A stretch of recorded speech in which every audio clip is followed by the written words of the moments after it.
Shalom. First and foremost, I want to give all of the praises and the glory to the Most High and His Son, Yahweh Bashem Yahushua Bashem Rakak Radash, and double honors to the elder apostles of the great millstone that have taught us this truth through the spirit and power of Yahweh Bashem Yahushua, and even to include the elder bishops on down, and Yahweh Bashem Yahushua Barak Thumb to the overall elect whom this gospel is made for. And it's your brother Laban, and I want to get into this topic concerning the new covenant, because you got Israelites out there that is saying that we're under the new covenant now. And primarily I'm doing this because of the last video that I did concerning the IUIC, the Bishop Nathaniel. He was going into precepts like Hebrews 8 and 8, and then try to precept that with Matthew's, if I'm correct, 26 and 26, somewhere along those lines. And what I want to point out is that that's further away from the truth of this reality. We listen, none of us are a witness to say that we're under the new covenant. Okay, and the point is in verse 34, which conveys that point.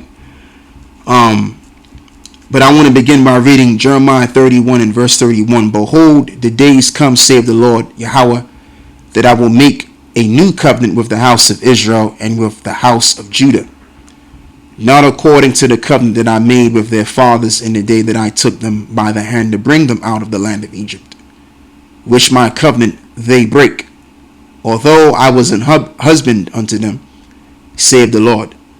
But this shall be the covenant that I will make with the house of Israel after those days, saith the Lord. I will put my laws in their inward parts and write it in their hearts, and will be their power, and they shall be my people. 34. And they shall teach no more. Hear this now. And they shall teach no more every man his neighbor and every man his brother, saying, Know the Lord. Why is this? For they shall all know me, from the least of them unto the greatest of them, saith the Lord. For I will forgive their iniquity, and I will remember their sins no more. So if the least of the greatest of Israel are going to be under that new covenant, which will set them up biologically to keep the laws, statutes, and commandments, all of Israel, this is going to be. There ain't going to be no need for us to teach Israel. The reason why we are out on the streets right now, because a lot of Israelites don't know that they're Israelites. Now you got Israelites that are coming to that awakening, that realization, but you still have a lot of us that don't know. So how could we say, the ones of us say that we're under the new covenant? Again, if we were under the new covenant, we wouldn't have to go out and teach our people about knowing the Father in heaven and keeping these commandments. It's asinine, man. As well as Yahushua told the Pharisees and the Sadducees, you err not knowing the scriptures. He said, and Yahushua answered, said unto them, do ye not therefore err, because ye know not the scriptures, neither the power of the Most High? Absolutely. They didn't know the scriptures, period. And what's funny is the fact that the IUIC comes in the same spirit as what was called the Sadducees and the Pharisees. They like to tell you to keep the law, but now they're saying, oh, we're now under the new covenant. So the leadership, which the only one which makes up the leadership, which is Bishop Nathaniel, he just keeps on changing the doctrine. Now it's coming in conflict with what he originally used to teach. And I don't know if they still teach this notion of, oh yeah, you got to keep the law, brother. The law is what's going to get you saved, brother. So if that's what you're teaching now, then you got to cut that doctrine out, because you're under the new covenant, which you're already by default. You're keeping the laws already, and guess what? All Israel's keeping the laws. And then also we got to be in the kingdom of heaven too. So yeah, man. It just doesn't add up. As the saying goes now, the new saying, the math ain't mathing, man. We don't see a bunch of Israelites, or by large the whole nation, keeping the laws and the statutes naturally. We don't see this at all in our reality. All right. So what we're doing is what? We're teaching our people now to bring awareness to our people because they don't know.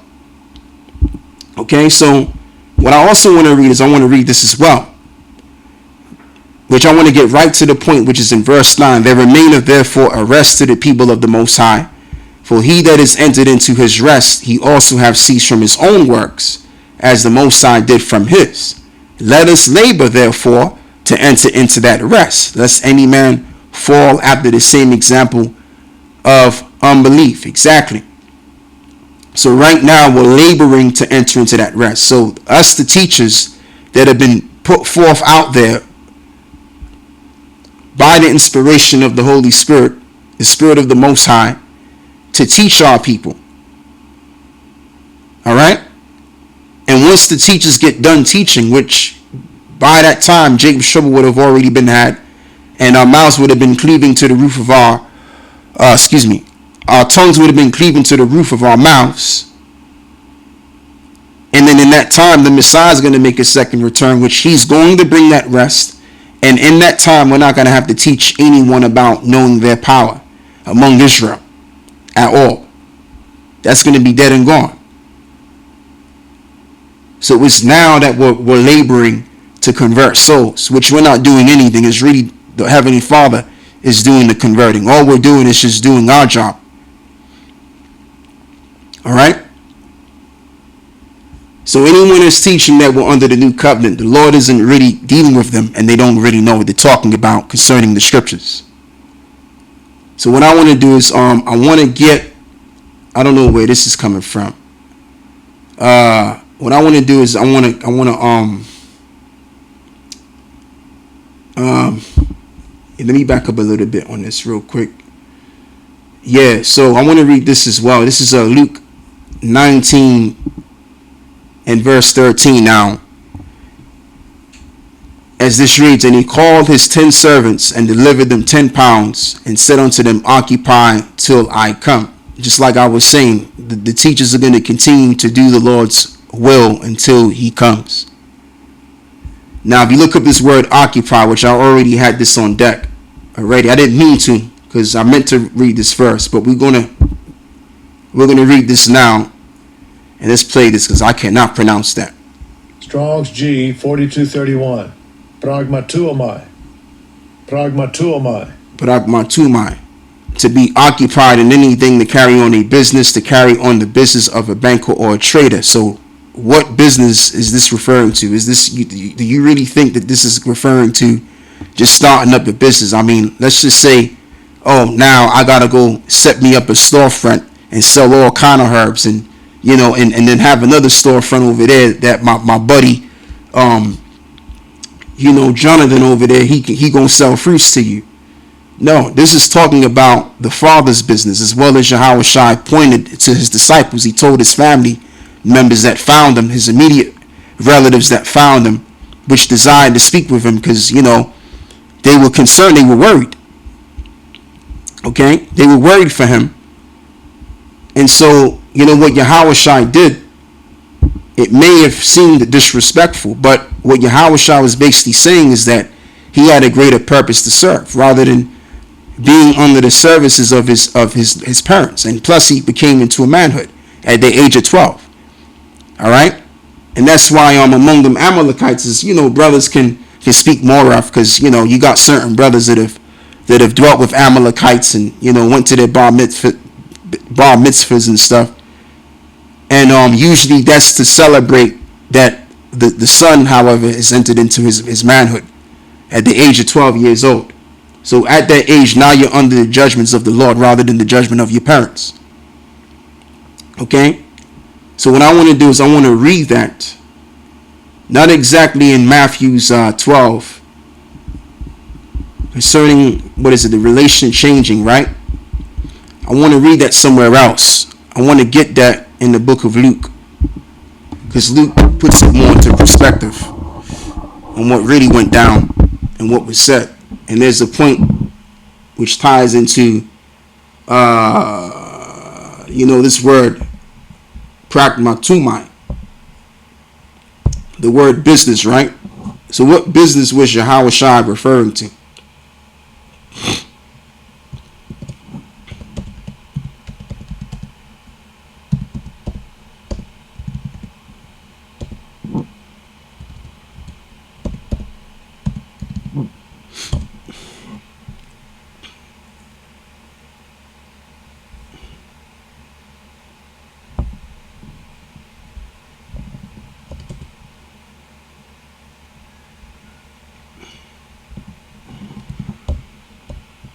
This is, I think I might have spelled this wrong. I don't think that's the right way to spell it either. Okay, hold on, let me do this. This has got to be the right way. Let me do this.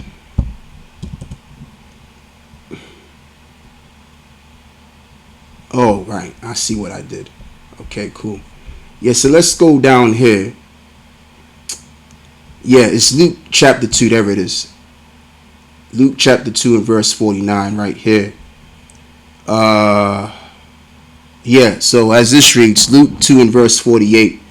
And when they saw him, they were amazed. Let's back it up a little bit so we can read this with a great understanding. We're going to begin by reading Luke 2 and verse 46. And it came to pass that after 3 days they found him in the temple, sitting in the midst of the doctors, both hearing them and asking them questions. And all that heard him were astonished at his understanding and answers. And when they saw him, they were amazed. And his mother said unto him, Son, why hast thou thus dealt with us? Behold, thy father and I have sought thee sorrowing. And he said unto them, How is it that ye sought me? Wish ye not that I must be about my father's business? And they understood not the saying which he spake unto them. And he went down with them and came to Nazareth, and he was subject unto them. But his mother kept all these sayings in her heart.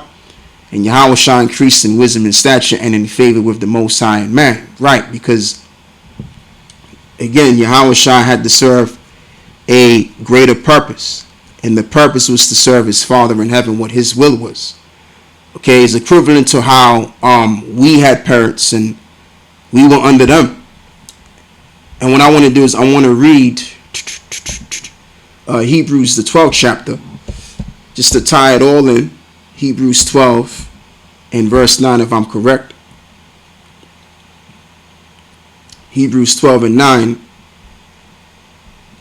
Furthermore, we have had fathers of our flesh which corrected us, and we gave them reverence, and shall we not much rather be in subjection unto the Father of spirits and live? Absolutely. And so again, Yahweh Shai, he grew up as a child like the rest of us. And as a child, you know, you do the things as a child does, and you experience the discipline of your parents and all of that, right? But when you get to a certain age, especially at the age of 12, now you're no longer under the clutches of your parents anymore. You're under the authority of the Most High. So with us, a lot of us wasn't raised up like Yahweh Shai. We didn't know we were Israelites and stuff like that. So, you know, we found the truth in a different way. We found the truth way later on in our lives. Some of us found this truth at the age of maybe 19, you know, primarily myself. I came into this thing when I was 19 years old. Some brothers have came in this thing in their early 20s, mid-20s. Some brothers way older than that. Okay? So we all came into this truth later on in our lives. So now, when we first came into the truth, I'm saying now, but let me just back it up. At that time when we came into the truth, that's when we became spiritual newborns. We were born again. So now, whatever age you're at in the truth, that's basically how old you are in the spirit. Alright? So if you've been in this thing for 10 years, you're a 10-year-old. Or if you've been in this thing for 5, you get the gist of what I'm saying. I don't have to be more specific. You get what I'm talking about. Alright? So now, we're walking in what? As the Apostle Paul said, in the newness of life. Serving the Father. expectations rather than the expectation of your parents. Because even your parents, as we've all grown up to know and understand, that our parents had expectations for us in their mind on what they wanted us to be. Whether they wanted you to be, you know, some sort of a lawyer or a doctor, they wanted you to go to college to pursue a certain career and this and that, whatever it was. But see, the Lord has a way of changing things around, changing the purposes of men. All right, and I want to pull that out as well. And so we're in a very, very beautiful place because the Most High has changed our purpose and plan to serve Him, to serve His purposes.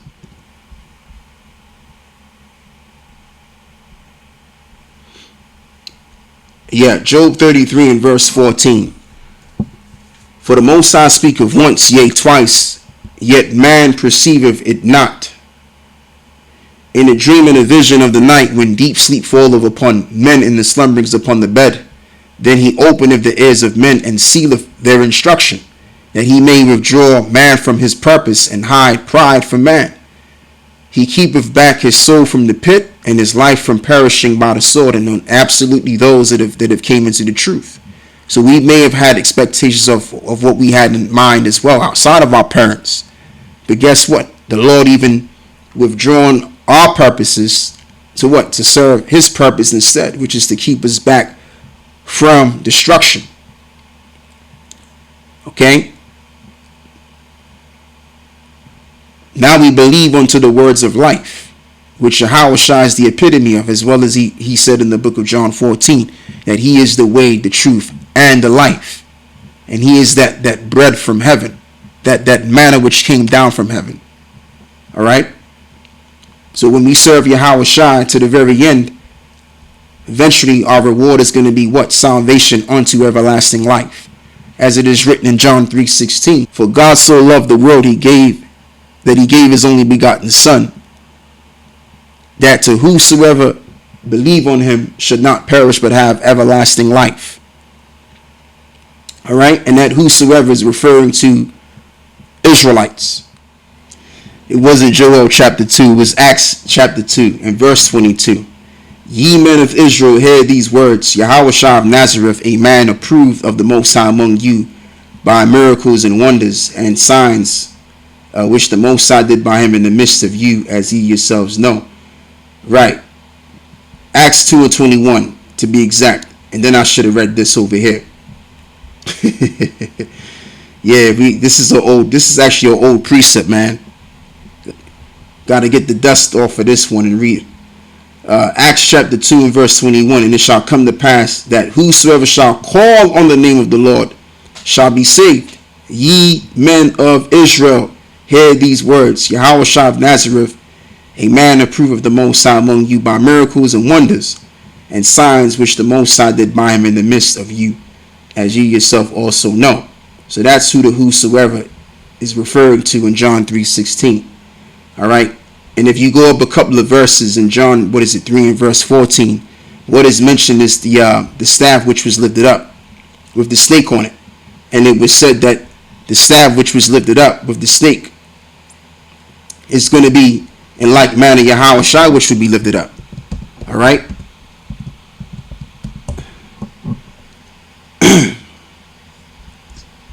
And when the staff was lifted up, who lifted up the staff with the snake on it, the serpent? It was Moses. And who was in front of Moses when the staff was lifted up? The nation of Israel. Okay? So that's all I wanted to say on that. So now what I want to do is I want to go back to the point. And yeah. Luke chapter 2 and verse 49. And he said unto them, how is it that ye sought me? Wist ye not that I must be about my Father's business? And they understood not the saying which he spake unto them. And he went down with them and came to Nazareth and was subject unto them. But his mother kept all these things in her heart. and Yahushua increased in wisdom, in stature, and in favor of the Most High and man. So the Lord became more and more of a man, and became more and more towards his Father's will. All right, simultaneously.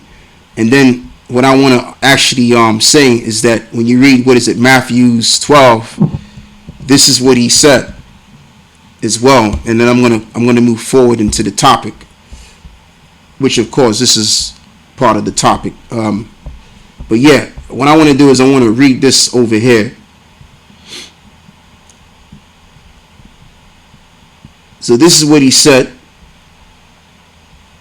But he answered and said unto him that told him, Who is my mother and who are my brethren? And he stretched forth his hand towards his disciples and said, Behold, my mother and my brethren.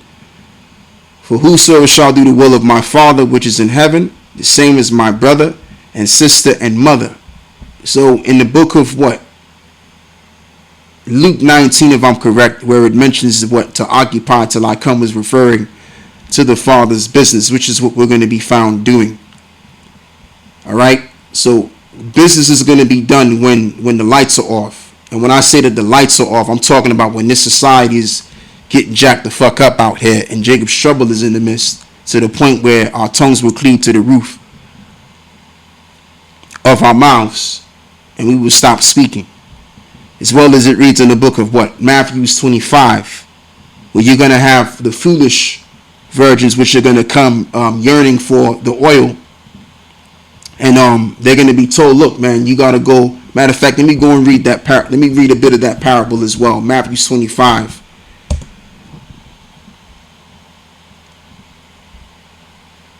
Right.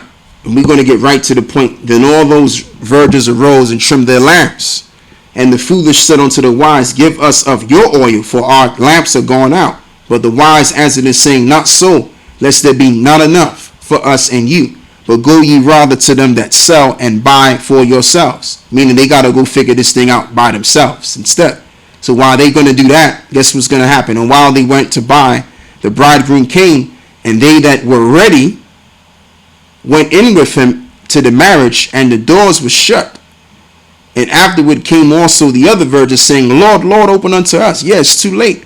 So all of these guys that want to corrupt the doctrine and want to play games, when it's all said and done, they're going to be without the knowledge and the understanding thereof, and therefore they're going to be shitting themselves.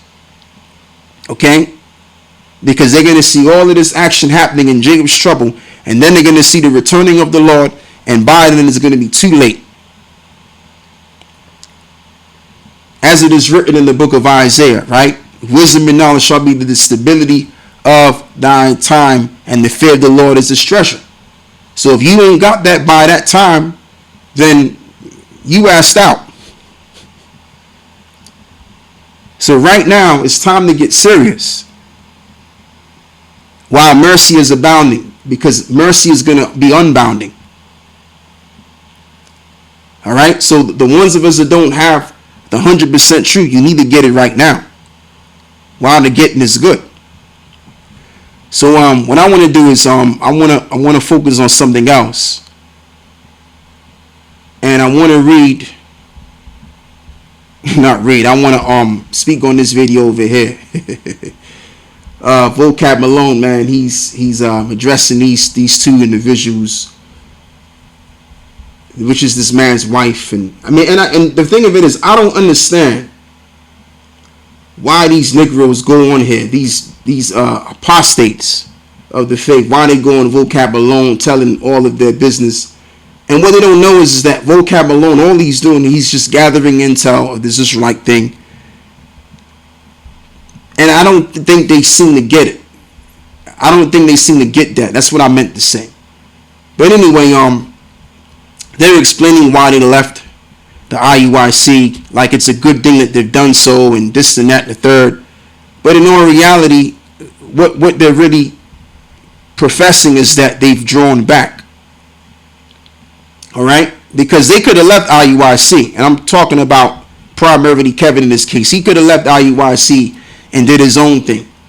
Or he could have left IUIC and went to a different camp. Maybe like, became a follower of Great No Stone, and did his own thing in the way that he would do his own thing. But some of these people, they join the camp, they get disgruntled because for whatever reason, and as the saying goes, they throw the baby in the bathwater out. And then right back to the world again, and they go right back to what they were before. If they were Christians, whether they came from the Baptist church, or whether they came from the Episcopalian church, whatever damn church they came from, they're going to go right back to that same old church, and they're going to be as worse as they were before they came into the truth. All right? On towards their destruction. And so as this reads in the book of Hebrews chapter 10 and verse 38, as this reads, now the just shall live by faith, but if any man draw back, my soul shall have no pleasure in him. Verse 39, but we are none of them that who draw back unto perdition. Perdition means destruction. But of them that believe to the saving of the souls. And that's what we're supposed to have. The mentality of the believing of the saving of the soul. If we believe to the saving of the soul, then we're going to save other people. And we're going to save our own selves. All right? So that's what it's about. When you join this truth, you better continue on this thing. Okay, you might be disgruntled by a particular camp, whatever. But you better keep it going, because if you draw back, that's going to be your ass. All right, your ass is going to be laying deep in the dirt. That's why it is a fearful thing to fall into the hands of the living power, man. Because we know how this thing is going to end. How America is going to be destroyed, and how many of our people are going to die. And they're going to die grievous deaths too. All right?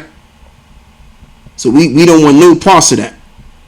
Let me see if I can find that as well, man. Oh yeah, here we have it. Hebrews chapter 10 and 31. It is a fearful thing to fall into the hands of the living power. Okay? Matter of fact, let me back it up. Let's read Hebrews chapter 10 and verse 30. For we know him that have said, vengeance belongeth unto me, I will recompense, saith the Lord. And again, the Lord shall judge his people. And that's the absolute truth. The Lord is going to judge his people. And so when the Lord judges, listen, he ain't coming to judge just a little. His judgment is coming big time. Now we're going to read 31. It is a fearful thing to fall into the hands of the living power. And let's just kind of build on that. Not kind of, we're going to build on that. And we're going to get the book of, 1 Peter 4 and 17. Because as this reads too,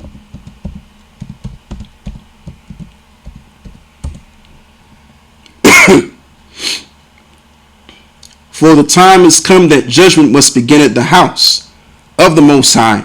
And if it begin at us, what shall the end be of them that obey not the gospel? So when you fall back from the gospel, by default, automatically, by default, you have rejected the gospel. Now you're showing disobedience. So it may seem like you've done a good thing. Oh, whew. Oh man, I feel like a heavy load has been lifted off my back when I left this. You know what's spiritual about that, right? It says that I've said that. Because in this truth, as the scripture says, every man has to carry their cross. As Yahushua said, if any man carry not their cross, they cannot be my disciple. All right? So yeah, once again, it may feel like a large weight has been lifted off your shoulders, and there's no stress anymore to you. Well, that just symbolizes that you've put aside your cross. Yahushua didn't put aside his cross physically. He dealt with his cross. So guess what? We got to deal with our cross to the very end. As the scripture says, he that endureth to the end, same shall be saved. Not he that endureth for a while and he will be saved. No, you got to finish the race. Let's just say I'm watching the 12-hour Sebring race. Now you got some cars. Now I'm getting into my racing, man, because I get into the racing from time to time when it comes on. Let's just say you have a race, right, and you're involved in this championship race, which is a 12-hour race. And you got some cars that would do 3 hours. You got some cars that would do 6 hours, right?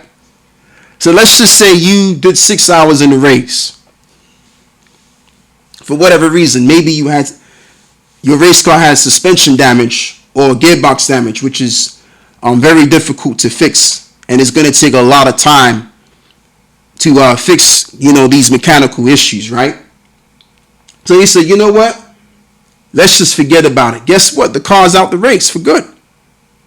Once the mechanics say, look, we can't do no more, that car's out the race, and that car ain't winning. And neither do the drivers of that car get a championship medal because it didn't finish the race. Okay, it didn't finish the race in first, second, or third. So that car does not get a medal because it didn't finish the race at all. So at the end of the day, the cars that did finish the race, they may have not came in first, second, or third, but they did what they were supposed to. The various teams of these cars did what they were supposed to do in finishing the race. So these cars, get some kind of respect. All right. Now, they may not get the respect as the cars that finished first, second, or third, but they get their level of, just due of respect. All right. But the cars that didn't finish the race, they don't get no medals. They don't get anything out of that because they didn't finish the race. So it's the same thing with this truth. This truth is about endurance. You can't come in this thing and endure for, I've done 20 years in this thing. I've done maybe 3 years of this thing. I've done enough work. So now I could just fall back from it for good. I don't got to do no more. No, the scriptures don't say that. The scripture says he endured to the end, same shall be saved. And as well as we have to include the prophet Noah. Noah didn't stop preaching until the flood came. When the flood started coming, that was the end of his preaching. And by that time, he was 120 years old. All right? So it's about finishing. So anyway, what I want to do is I want to read this as well. Yahweh Shai, as well as this reads, and Yahweh Shai said unto him, Luke 9:62, no man having put his hand to the plow and looking back is fit for the kingdom of the Most High. So there you go. Now let's even read this as well, because I've quoted it twice, but we're going to read it now.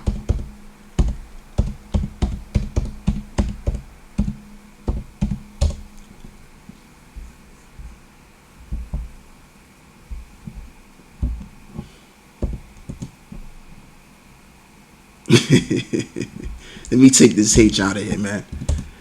Endure to the end. Yeah, Matthew 22, and ye shall be hated of all men for my name's sake, but he that endure to the end, same shall be saved. So there you go. Because that time is going to come when the prophets are going to be tried in that hour. So yeah, that's all I got to say with this, man. I want to give all of the praises and the glory to the Most High and His Son, Yahweh, Bahashem, Yahweh Shah, Bahashem, Rekah HaKwadash. And with that, saluting you, brothers, the sincere of us all, which is of the elect anyway, the 144,000, as well as the 1/3. And with that, I'm closing. Shalom.